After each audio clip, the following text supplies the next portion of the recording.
வசனம் மழை போல் பெய்திறங்கும், சத்தியம் மலர் போல் இதழ் விரியும். சத்தியம் சத்தியமே, சத்தியம் சத்தியமே, சத்தியம் சத்தியமே, சத்தியம் சத்தியமே. அன்பான சத்தியம் சத்தியமே நேயர்களே, ஆண்டவராகிய இயேசு கிறிஸ்துவின் நாமத்திலே உங்களை நாங்கள் வாழ்த்தி இந்த நிகழ்ச்சிக்கு நாங்கள் வரவேற்கிறோம். தேவன் எப்படிப்பட்டவர் என்று நீங்கள் நினைக்கிறீர்கள்? இந்த கேள்வியானது பதில் தருவதற்கு ஒரு எளிமையான ஒரு கேள்வியாக இருந்தாலும் கூட ஒவ்வொரு உலகத்தில் பிறந்த மனிதர்களும் தெரிந்திருக்க வேண்டிய ஒரு முக்கியமான ஒரு கேள்வியாக இருக்கிறது. ஏன் இந்த கேள்வி முக்கியமான ஒரு கேள்வி? ஏனென்றால் இந்த கேள்விக்கான பதிலை பொறுத்துதான் இந்த குறுகிய கால வாழ்க்கையும் இந்த குறுகிய வாழ்க்கைக்கு பின்பாக வரக்கூடிய முடிவில்லாத வாழ்க்கையும் அமைந்திருக்கக்கூடியதாக இருக்கிறது. எல்லா மனிதர்களும் இந்த கேள்விக்கான பதிலை அறிந்திருக்க வேண்டியவர்களாக இருக்கிறார்கள். தேவன் எப்படிப்பட்டவராக இருக்கிறார் என்று சொல்லி இந்த உலகத்திலே பார்க்கும் பொழுது மனிதர்கள் அவர்கள் தேவனை பலவிதமான குணாதிசயம் உடையவராக, பலவித காரியங்களை செய்கிறவராக சொல்லக்கூடியதை நாம் கேள்விப்பட்டிருப்போம். தேவனானவர் அவர் ஒரு பொய் சொல்லக்கூடியவராக, தேவனானவர் அவர் திருடக்கூடியவராக, தேவனானவர் அவர் திருமணம் செய்யக்கூடியவராக, ஏமாற்றக்கூடியவராக, இவ்விதமாக தேவனை குறித்து ஒரு தவறான காரியங்கள், தவறான குணங்கள் மக்கள் மத்தியிலே அது பரவலாக பேசப்பட்டு கொண்டு வருகிறது. ஆனால் இப்படிப்பட்ட பொய் சொல்லுதல், திருடுதல், ஏமாற்றுதல், இது போன்ற பாவங்களை, இது போன்ற தவறுகளை மனிதர்களே செய்வார்களானால் அதை நாம் திருத்துகிறோமே, கண்டிக்கிறோமே, அதை நாம் ஏற்றுக்கொள்ள மறுக்கிறோமே. ஆனால் இப்படிப்பட்ட தவறுகளை செய்யக்கூடியவரா தேவன்? இந்த உலகத்திலே பிசாசானவன் தேவனை குறித்துதான இவ்விதமான ஒரு தவறான ஒரு காரியத்தை பரப்பக்கூடியவனாக காணப்படுகிறான். இந்த உலகத்திலே தேவன் எப்படிப்பட்டவர் என்பதை மற்ற மனிதர்கள் சொல்லி கேள்விப்படுவதை விட தேவனே தன்னை குறித்து அவர் நமக்கு வெளிப்படுத்தியிருக்கிறார். எப்படி வெளிப்படுத்தியிருக்கிறார் என்று பார்க்கும் பொழுது அவருடைய வேத வசனத்தின் மூலமாக தம்மை அவர் நமக்கு வெளிப்படுத்தியிருக்கக்கூடியவராக இருக்கிறார். இந்த உலகத்திலே அநேக மிக சிறந்த பிரபலமான மனிதர்கள் இருக்கிறார்கள். உங்களுக்கு உலகத்திலே இருக்கக்கூடிய முதல் கோடீஸ்வரர் யார் என்று தெரியுமா? ஒருவேளை தெரியாதிருப்பீர்களானால் அது மிகப்பெரிய ஒரு பிரச்சனையாக உங்களுக்கு அமையப்போவது கிடையாது. அதே போல இந்த உலகத்தில் மிகவும் பிரபலமான நடிகர்கள் இருக்கிறார்கள், நடிகைகள் இருக்கிறார்கள், விளையாட்டு வீரர்கள் இருக்கிறார்கள். ஒருவேளை அவர்களை குறித்தும் உங்களுக்கு தெரியாதா?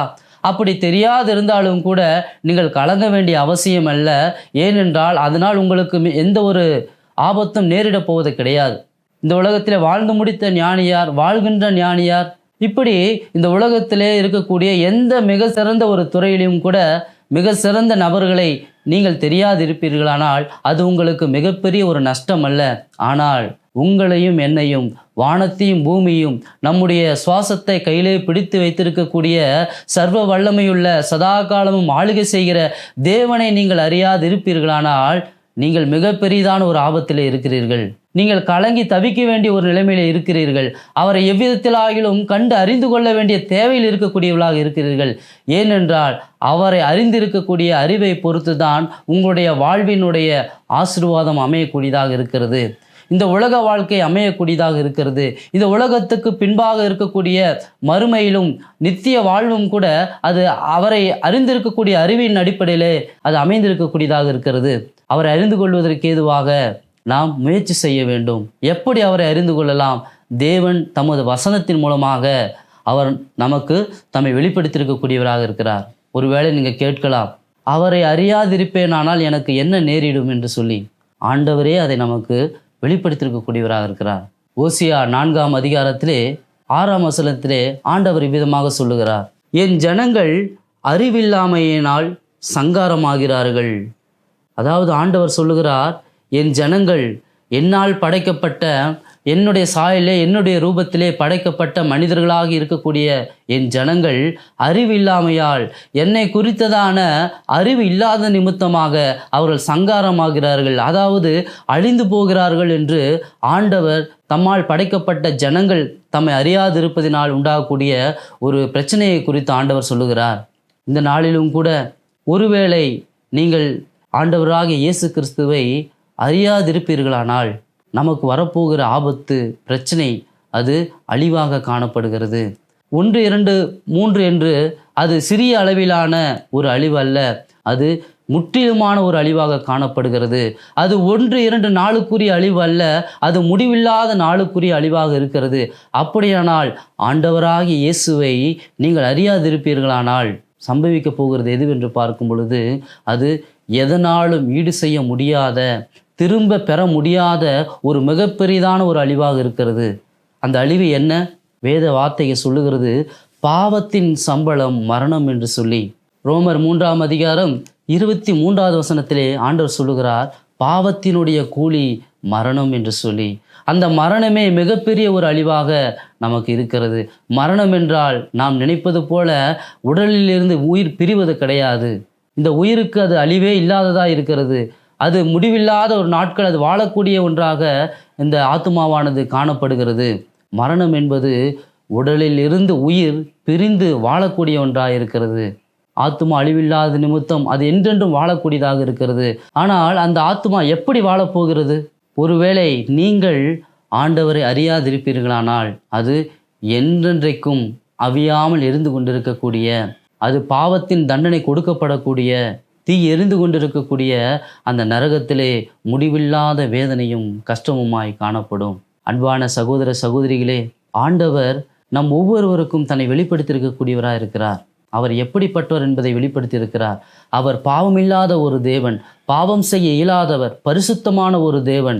அவரிடத்தில் யாதொரு குறையும் தீங்கும் தீமையானதொன்றும் அது காணப்படாது. அப்படிப்பட்ட ஒரு தேவனை நாம் அறியாதிருப்போமானால், நாம் நம்முடைய ஒரு நிலைமையை குறித்தும் அறியாதவர்களாய் நாம் காணப்படக்கூடியவர்களாக இருக்கிறோம். ஏனென்றால் அவர் பரிசுத்தமான தேவன். அவரை நாம் அறிந்து கொள்ளும் போதுதான் நாம் எப்படிப்பட்ட பாவிகளாய் இருக்கிறோம் என்பதை அறிந்து கொள்ள முடியும். பாவத்தோடு வாழ்கிற மனிதர்களோடு நாம் நம்மை ஒப்புமைப்படுத்தும் பார்ப்போமானால் நாம் ஒருவேளை சில நல்லவர்களாக இருக்கக்கூடும். ஆனால் பாவமே இல்லாத தேவனுக்கு முன்பாக நாம் மிகப்பெரிய பாவிகளாக இருக்கிறோம். இந்த உலகத்திலே தேவனையும் நம்மையும் பிரிக்கக்கூடியதாய் பாவம் இருக்கிறது. இந்த உலகத்தில் மட்டுமல்ல, இந்த உலகத்துக்கு பின்பாக இருக்கக்கூடிய முடிவில்லாத வாழ்க்கையிலும் கூட அந்த பாவமானது தேவனையும் உங்களையும் என்னையும் அது பிரித்து விடக்கூடியதாக இருக்கிறது. ஆனால் தேவன் எப்படிப்பட்டவர்? அவர் சாகிறவனுடைய சாவை விரும்பாத தேவன்.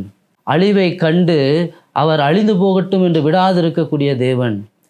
அழிவுக்கு ஏதுவான மனிதனை காப்பாற்றுவதற்காக அவர் என்ன செய்தார் என்று பார்க்கும் பொழுது, 2000 வருடங்களுக்கு முன்பாக நம்மை படைத்த தேவன் இந்த உலகத்துக்கு மனிதனாய் வந்தார். அவர் இந்த உலகத்திலே மனிதனாய் பிறந்தது உண்மையாய் இருக்கிறது. இந்த உலகத்திலே அவர் வாழ்ந்ததும், எந்த விதமான பாவமும் செய்யாமல் வாழ்ந்ததும் அது உண்மையான ஒரு காரியமாக அங்கு காணப்படுகிறது. ஆனால் நம்மை படைத்த தேவன் நம்மோடு கூட இருக்கக்கூடிய உறவை அவர் முறித்து போட விரும்பாத தேவனாக இருக்கிறார். என்றென்றும் அவரோடு கூட நல்ல உறவிலே இருக்க விரும்பக்கூடிய ஒரு தேவனாக அவர் காணப்படுகிறார். அதற்காக என்ன செய்தார் என்று தெரியுமா உங்களுக்கு? யோவான் 1ஆம் அதிகாரம் 12வது வசனத்திலே விதமாய் நாம் வாசிக்கிறோம். அவருடைய நாமத்தின் மேல் விசுவாசம் உள்ளவர்களாய் அவரை ஏற்றுக்கொண்டவர்கள் எத்தனை பேர்களோ அத்தனை பேர்களும் தேவனுடைய பிள்ளைகளாகும்படி அவர்களுக்கு அதிகாரம் கொடுத்தார் என்று வாசிக்கிறோம். அப்படியானால் இந்த உலகத்தில் இயேசு கிறிஸ்து வாழ்ந்தபோது அவரை குறித்து அநேகர் சொன்னார்கள், அவர் நல்ல போதகர் என்று சொல்லி, அவர் தீர்க்கதரிசி என்று சொல்லி, அவர் நாசரேத் என்னும் ஊரிலே வாழ்ந்ததினால் அவர் நசரேன் என்று சொல்லி அநேகர் அழைத்தார்கள். ஆனால் இப்படிப்பட்ட ஒரு உறவுகளிலே தேவன் நம்மோடு கூட இடைபட விரும்பவில்லை. எப்படிப்பட்டவராக இருக்க விரும்புகிறார் என்றால், அவர் நம்மை எல்லாம் தம்முடைய பிள்ளைகளாய் மாற்ற விரும்பக்கூடியவராக இருக்கிறார். நாம் எல்லாரும் பாவம் செய்து பாவத்துக்கு அடிமையானவர்களாக இருந்தோம். தேவனுடைய வாக்கியம் சொல்லுகிறது, பாவம் செய்கிறவன் பிசாசினால் உண்டாயிருக்கிறான் என்று சொல்லுகிறது. அப்படியானால் நாம் பாவத்தின் நிமித்தம் தேவனுடைய பிள்ளைகளாக இராமல் தேவனை விட்டு பிரிந்து அவருக்கு சத்துருக்களாக, அவருக்கு எதிரிகளாக, பிசாசனுடைய பிள்ளைகளாக நாம் காணப்பட்டிருந்தோம். பாவத்திலே பிறந்து பாவத்திலே வாழ்ந்து கொண்டிருந்து பிசாசின் பிள்ளைகளாக இருந்த நம்மை அவர் நேசித்து நம்முடைய பாவங்களை நம்மை விட்டு நீக்கி நம்மை இரட்சித்து நம்மை காப்பாற்றி தமது பிள்ளையாக அவர் மாற்ற விரும்பினார். அப்படி மாற்ற விரும்பினது மட்டுமல்ல, உங்களையும் என்னையும் தேவனுடைய பிள்ளைகளாய் மாற்ற வேண்டும் என்பதற்காக அவர் சிலுவையிலே தம்முடைய பரிசுத்தமான இரத்தத்தை முற்றிலுமாய் சிந்தி நம்முடைய பாவத்திற்கான ஒரு பரிகாரத்தை அவர் செலுத்தி முடித்தார். இந்த வேத வார்த்தை சொல்லுகிறது, இயேசுவுடைய நாமத்தின் மேல் விசுவாசம் உள்ளவர்களாய் இயேசுவை ஏற்றுக்கொண்டவர்கள் எத்தனை பேர்களோ அத்தனை பேர்களும் தேவனுடைய பிள்ளைகளாய் இருக்கிறார்கள் என்று சொல்லி. அப்படியானால் இயேசுவை ஏற்றுக்கொள்ளாதவர்கள், இயேசுவை விசுவாசிக்காதவர்கள், அவருடைய நிலைமை என்ன? நாம் அந்த வசனத்தையே வேறு விதத்திலே நாம் வாசித்து பார்ப்போம். இயேசுவுடைய நாமத்தின் மேல் விசுவாசம் அற்றவர்களாய் அவரை ஏற்றுக்கொள்ளாதவர்கள் எத்தனை பேர்களோ அத்தனை பேர்களும் தேவனுடைய பிள்ளைகளாக இருப்பதற்கான அதிகாரம் இல்லாதவர்கள். இப்படியாக கூட இந்த வசனத்தை நாம் புரிந்து கொள்ள முடியும். அப்படியானால் தேவன் எப்படிப்பட்டவராக உங்களுக்கு இருக்கிறார்? அவர் உங்களுக்கு ஒரு தகப்பனாக இருக்க விரும்புகிறார். ஏனென்றால் தகப்பனுடைய வீட்டிற்கு தான் பிள்ளைகள் செல்ல முடியும் சுதந்திரமாக. நம்முடைய வீட்டிற்கு யாரை நாம் சுதந்திரமாக வரவிடுவோம்? நம்முடைய பிள்ளைகளை மட்டும்தான், வேறு மக்களை நாம் வர விட மாட்டோம். அதே போல நம்முடைய தகப்பனாக இருக்கக்கூடிய தேவனுடைய வீட்டிற்கு நாம் செல்ல வேண்டுமானால் நாம் எப்படிப்பட்டவர்களாக செல்ல முடியும்? பாவம் செய்து பாவத்தோடு வாழ்ந்து பாவத்தோடு மரித்து பிசாசின் பிள்ளைகளாக நாம் தேவனுடைய வீட்டிற்குள் செல்ல முடியாது. எப்படி செல்ல முடியும் என்றால் அவருடைய பிள்ளையாக மட்டும்தான் நாம் அவருடைய வீட்டிற்குள் செல்ல முடியும். அப்படியானால் தேவன் உங்களுக்கு எப்படிப்பட்டவராக இருக்கிறார்? தேவன் உங்களுக்கு ஒரு தகப்பனாக இருக்கிறாரா? நீங்கள் சிந்தித்து பாருங்கள். நாம் எல்லாரும் ஒரு நாள் இந்த உலக வாழ்க்கைக்கு பின்பாக தேவனுக்கு முன்பாக போய் நிற்க போகிறோம். அப்பொழுது நாம் அவரை அழைக்கக்கூடிய அந்த அழைப்பு எப்படிப்பட்டதாக இருக்கும்? தேவனை நாம் அப்பா என்று அழைப்போமா, அல்லது நீதிபதியாக நாம் அவரை அழைப்போமா?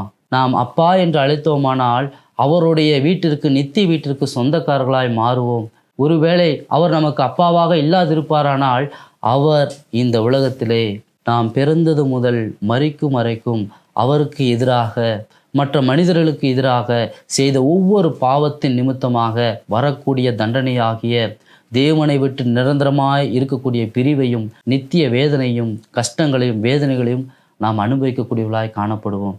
அன்பான சகோதர சகோதரிகளே, உங்களுடைய வாழ்க்கையிலே இந்த கேள்விக்கு இன்றாகிலும் பதிலை சொல்லுங்கள். தேவன் எப்படிப்பட்டவர்? தேவன் என் அப்பாவாக இருக்கிறார், என் தகப்பனாக இருக்கிறார் என்று நீங்கள் சொல்லுங்கள். இயேசுவை ஏற்றுக்கொள்ளுங்கள், இயேசுவை விசுவாசியுங்கள்.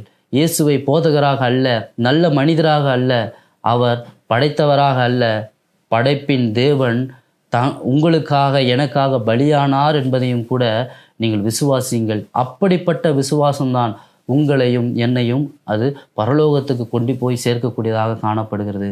அப்படிப்பட்ட ஒரு விசுவாசம் மட்டும்தான் இந்த உலகத்திலே ஒரு சமாதானம் உள்ள வாழ்க்கையை நமக்கு தரக்கூடியதாக இருக்கிறது. அப்படிப்பட்ட ஒரு விசுவாசம்தான் இந்த உலகத்திலே நமக்கு ஒருவராலும் தர முடியாத சந்தோஷத்தை தரக்கூடியதாக இருக்கிறது. அருமையான சகோதர சகோதரிகளே, இந்த நாளை விட சிறந்த நாள் உங்களுக்கு இனி நேரிடும் என்ற நிச்சயம் இல்லை. இந்த நாளிலே நீங்கள் இந்த உலகத்திலே சிறந்த வாழ்க்கையை தெரிந்து கொள்ளுங்கள். எது சிறந்த வாழ்க்கை என்றால் இயேசுவுடைய பிள்ளையாய் வாழக்கூடிய வாழ்க்கை. எது சிறந்த வாழ்க்கை என்றால் இயேசுவுக்கு பிடித்தது போன்ற ஒரு பரிசுத்தமான ஒரு வாழ்க்கையாக அது காணப்படுகிறது. இந்த ஒரு வாழ்க்கைக்கு ஆண்டவர் உங்களை அழைக்கக்கூடியவராக இருக்கிறார். இந்த வாழ்க்கையை நீங்கள் வாழ்வதன் மூலமாக தேவனிடத்திலிருந்து ஆசீர்வாதங்களை நீங்கள் இந்த உலகத்திலேயும் நித்தியத்திலும் பெற்றுக்கொள்ள முடியும். தேவன் எத்தனையோ முறை உங்களிடத்திலே தன்னை குறித்து அவர் வெளிப்படுத்தியிருக்கக்கூடியவராக இருக்கிறார். நீங்கள் அவரை குறித்து கேள்விப்பட்டிருக்கிறீர்கள். அவரை ஏற்றுக்கொள்ளுங்கள்.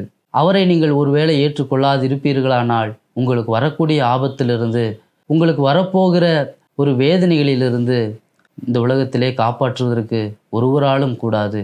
இயேசு உங்களை காப்பாற்ற விரும்புகிறார். அவருடைய நாமத்தின் மேல் நீங்கள் விசுவாசம் வைத்து அவரை உங்களுடைய ஒரு தகப்பனாக ஏற்றுக்கொண்டு அவர் தரக்கூடிய ஒரு மகிழ்ச்சியான ஒரு நித்திய வாழ்க்கையை வாழும்படிக்கு இயேசுவின் நாமத்தினாலே உங்கள் யாவரையும் நாங்கள் வருந்தி அழைக்கிறோம்.